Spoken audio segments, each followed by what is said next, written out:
Hai, assalamualaikum, welcome back to my YouTube channel. Jadi di videoku kali ini aku bakal sharing ke teman-teman semua tentang pengalaman melahirkan anak pertamaku secara normal. So, buat teman-teman yang penasaran, just keep on watching. Bagi setiap perempuan, melahirkan itu pastinya adalah momen yang sangat ditunggu-tunggu, momen membahagiakan, momen mengharukan. Pokoknya melahirkan itu adalah salah satu unforgettable moment di hidup aku. Jadi sayang aja kalau misalnya aku lewatin tanpa aku cerita ke teman-teman semua. Kita langsung aja ke ceritanya. Jadi tahun kemarin, tepatnya bulan April 2019, itu aku menikah. Dan kurang lebih 3 bulan kemudian, akhirnya aku positif hamil dengan hari perkiraan lahir dari bidan, yaitu tanggal 1 Mei 2020. Sedangkan hari perkiraan lahir dari dokter kandungan atau berdasarkan USG yaitu tanggal 17 Mei 2020. Jadi selisihnya tuh lumayan lama, hampir 2 minggu lebih. Ketika usia kandunganku sudah 9 bulan dan melewati HPL dari bidan, itu aku udah mulai khawatir, apalagi kan aku hamilnya tuh bareng sama teman-teman yang lain, sama tetangga juga ada. Mereka tuh udah pada lahiran, bahkan yang usia kandungannya belum 9 bulan pun udah ada yang lahiran. Sedangkan aku belum lahiran juga, malah tanda-tanda kayak kontraksi palsu tuh nggak aku rasain sama sekali.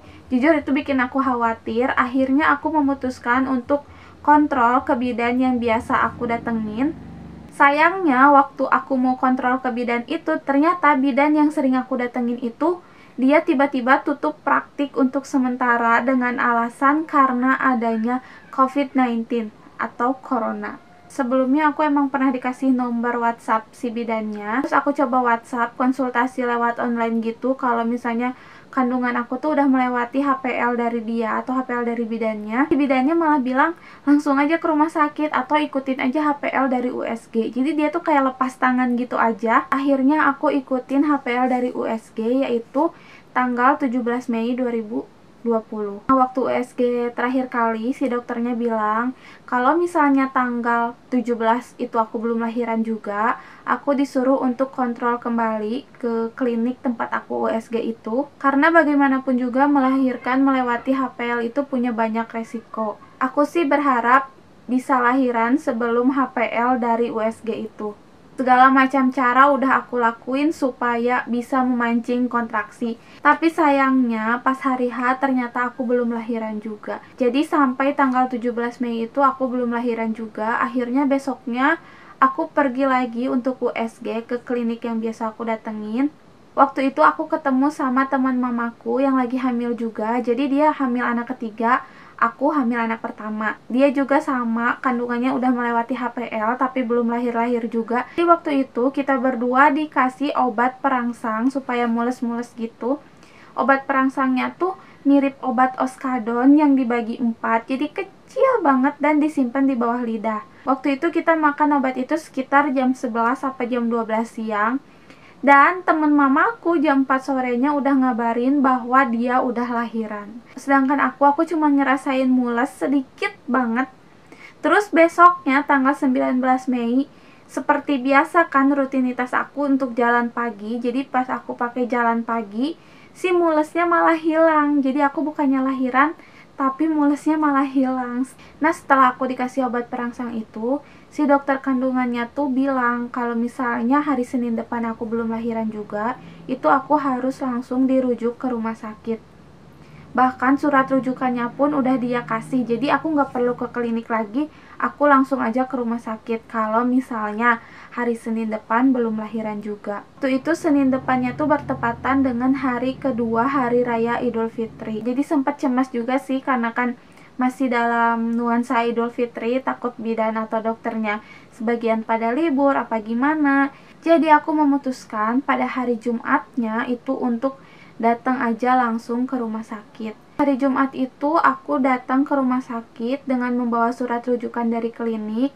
Aku langsung masuk ke IGD-nya karena rujukannya pun harus ke IGD. Dan di sana aku jelasin bahwa aku udah hamil tapi udah melewati HPL. Aku kira di sana aku bakal langsung dikasih tindakan, entah itu diinduksi atau misalnya disesar.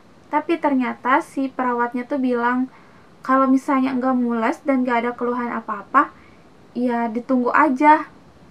atau balik lagi aja kontrol ke klinik yang biasa aku datengin. Di situ aku bingung, kan dari kliniknya udah harus dirujuk ke rumah sakit, sedangkan dari rumah sakit IGD-nya pun menolak karena aku nggak ada keluhan apa-apa.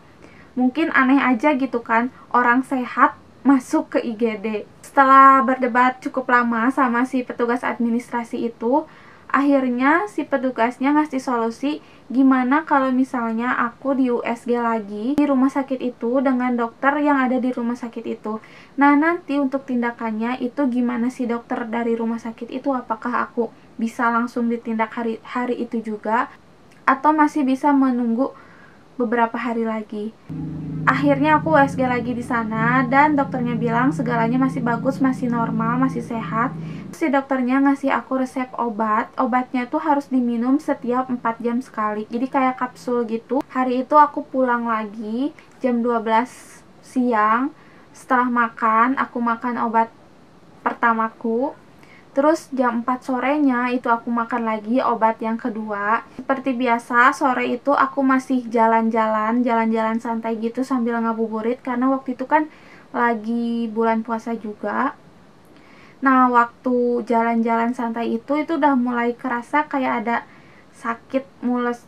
Tapi mulusnya tuh masih kayak yang sedikit terus hilang lagi. Jadi nggak terlalu kuat mulusnya. Aku kira itu cuman mulus biasa, jadi nggak aku anggap nanti juga hilang sendiri gitu kan. Yang kemarin aja dipakai jalan hilang, mungkin ini juga dipakai jalan terus hilang. Terus jam 8 malamnya itu aku minum lagi obat ketiga. Nah, jam 8 malamnya ini tuh masih ada kerasa mules-mules, tapi belum terlalu mules, masih sama kayak yang tadi sore, dan aku masih bisa tidur nyenyak, masih bisa makan.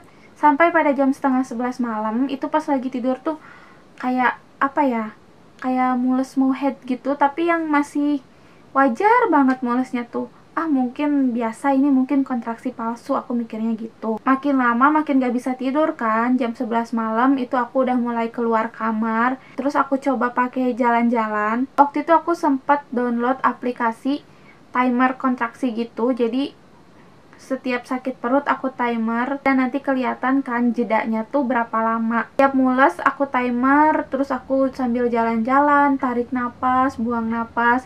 Aku berusaha buat tenang karena aku mikirnya mungkin ini kontraksi palsu, bukan kontraksi mau melahirkan gitu kan. Sudah cukup gitu kan aku di PHP-in sama mules-mules tapi nggak lahiran juga. Jadi aku lihat timer kontraksinya itu udah 5 menit sekali. Bahkan si aplikasinya itu udah nyaranin aku untuk pergi ke rumah sakit atau ke dokter sekarang. Tapi masih nggak aku anggap, aku masih santai-santai aja sambil jalan-jalan di tengah rumah, tarik napas, buang napas, kayak gitu aja terus sendirian. Sampai jeda mulesnya itu hampir 1 menit sekali. Nah, di situ aku udah mulai curiga kan, apa jangan-jangan ini tanda-tanda mau lahiran gitu ya. Pas aku lihat jam, udah jam 12 malam.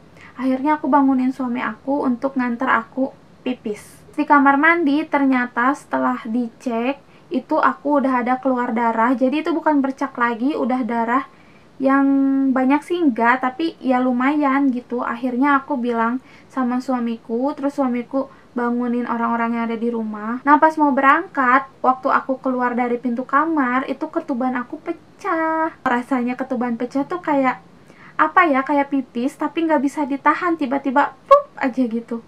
Anget rasanya. Akhirnya kita buru-buru pergi ke klinik yang biasa aku datengin untuk USG. Nah, sesampainya di klinik itu aku dicek pembukaan sama bidan. Ternyata usia kandungan aku tuh udah 42 minggu ke 43 minggu. Jadi kata bidannya usia kandunganku hampir 10 bulan. Pembukaannya ternyata udah ada pembukaan 2 ke 3. Tapi karena ketubannya pecah duluan, jadi mereka nggak sanggup buat nanganin aku. Dan aku dikasih surat rujukan lagi ke rumah sakit. Akhirnya dengan berat hati, deg-degan, karena kan kalau lahiran di rumah sakit tuh pikiran udah kemana-mana. Takut disesar lah, takut diinduksi lah, yang katanya mulesnya tuh sakit banget. Sekitar jam 1 malam itu akhirnya aku sampai di rumah sakit. Di sana mulesnya udah makin menjadi. Jadi mules head ya tuh datangnya tuh hampir kayak semenit sekali. Kadang hilang, kadang datang lagi. Tapi datangnya tuh kan cuma sebentar, hilang lagi. jedanya juga sebentar, datang lagi. Terus di pinggang itu udah mulai kerasa banget sakit. Pas di rumah sakit, bahkan untuk masuk ke ruang IGD aja itu aku udah gak kuat jalan, jadi aku didorong gitu pakai kursi roda. Sesampainya di IGD itu aku dicek pembukaan. Nah, waktu pas mau dicek pembukaan itu si bidannya tuh nggak mau ngecek kalau misalnya aku nggak pakai masker. Coba dibayangin, udah mah lagi sakit perut, mana kepikiran mau pakai masker apa enggak. Tapi ya itu udah jadi peraturan rumah sakit, akhirnya aku paksain pakai masker. Walaupun sebenarnya engap gitu ya, lagi nahan mules harus pakai masker. Setelah dicek pembukaan, ternyata itu pembukaannya udah pembukaan 6. Setelah nunggu sekitar setengah jam, itu kan mulesnya makin menjadi tuh.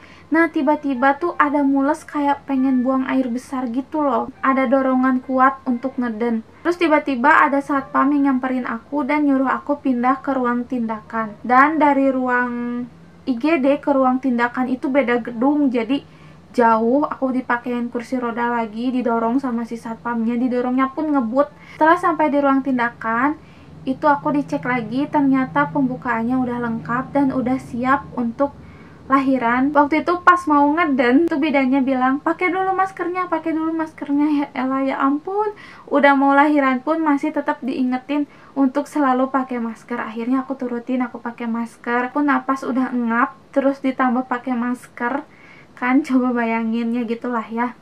Dan ternyata ngedennya tuh lumayan susah guys. Walaupun misalnya kita udah belajar dari tutorial YouTube, dari senam hamil, gimana cara mengejan saat melahirkan, itu buyar semua. Si bidannya tuh sampai naik ke kasur yang aku tidurin, terus kayak ngedorong-dorong perut aku gitu supaya bisa ngebantu si babynya untuk keluar.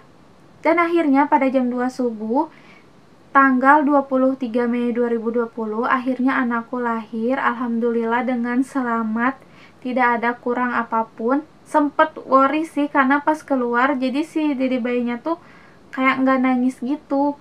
Langsung diambil sama bidannya, terus kayak disentil-sentil, dipukul-pukul gitu.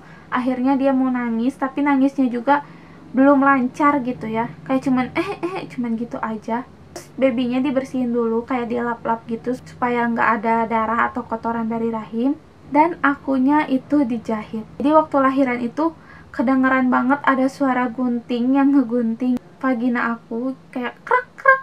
Pas diguntingnya sih nggak sakit, nggak kerasa apa-apa, tapi pas dijahitnya ya ampun. Dan kalau misalnya teman-teman tanya berapa jahitan, itu aku nggak tahu. Kata mamaku itu banyak banget luar dalam. Pas lagi dijahit, babynya tuh kayak ditengkurapin gitu di dada aku, kayak IMD gitu. Tapi cuman sebentar karena bayi aku tuh harus diperiksa lagi. Setelah beres dijahit, udah semuanya, itu aku masih lemes, bener-bener kayak abis buang air besar sih, tapi gede banget gitu kan.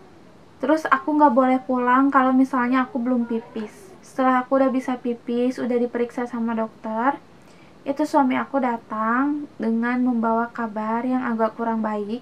Ternyata bayi aku nggak bisa pulang ikut sama aku, jadi dia tuh harus dirawat dulu selama seminggu di rumah sakit. Dan pada akhirnya aku harus pulang tanpa bawa bayi. Pulang ke rumah tanpa bawa bayi. Mana besoknya tuh kan lebaran, jadi malam itu adalah malam takbir. Pas lebaran tuh berasa nggak lebaran karena nuansanya tuh lagi sedih, udah mau habis melahirkan, masih sakit, bayinya nggak bisa dibawa pulang. Ya begitulah ya. Tapi alhamdulillah sekarang bayi aku udah pulang ke rumah. Ini udah hampir 1 bulan lebih sejak aku melahirkan kemarin. Oke teman-teman, jadi segitu dulu aja video tentang pengalaman atau cerita melahirkan anak pertamaku secara normal. Semoga video ini bermanfaat. Setiap perempuan atau setiap ibu itu pasti punya cerita melahirkannya masing-masing. Jadi cerita yang aku alamin belum tentu dialamin juga sama teman-teman semua. Jadi pasti cerita melahirkan setiap perempuan tuh beda-beda. So, buat teman-teman yang sudah pernah melahirkan, mari kita berbagi cerita di kolom komentar. Dan buat teman-teman yang sedang hamil atau mendekati hari kelahiran babynya, teman-teman harus tetap semangat, berpikir positif bahwa kita pasti bisa. Oke, seperti biasa, jangan lupa untuk like, subscribe, dan share ke teman-teman kalian. Siapa tahu video ini bermanfaat. See you on my next video. Bye-bye.